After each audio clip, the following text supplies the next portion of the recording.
chapter 5, the resurrection of the flesh is not impossible.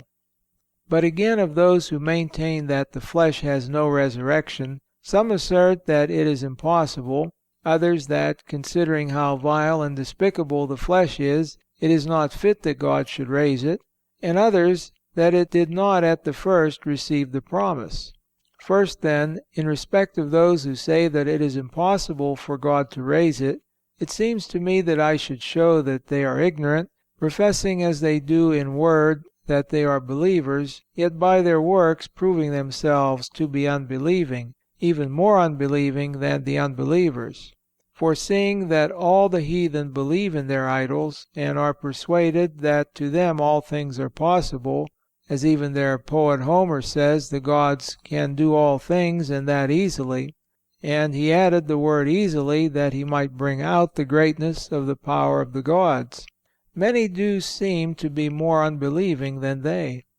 For if the heathen believe in their gods, which are idols, which have ears, and they hear not, they have eyes, and they see not, that they can do all things, though they be but devils, as saith the Scripture, the gods of the nations are devils, much more ought we, who hold the right, excellent, and true faith, to believe in our God, since also we have proofs of His power.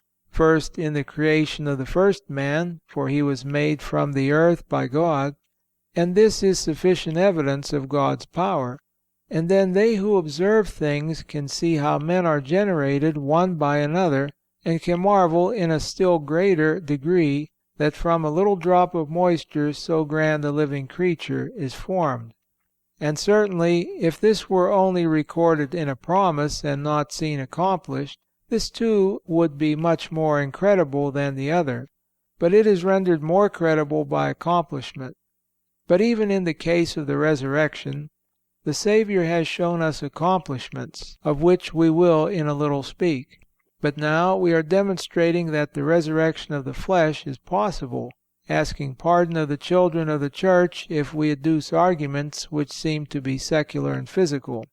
First, because to God nothing is secular, not even the world itself, for it is His workmanship.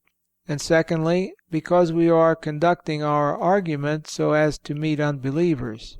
For if we argued with believers, it were enough to say that we believe, but now we must proceed by demonstrations.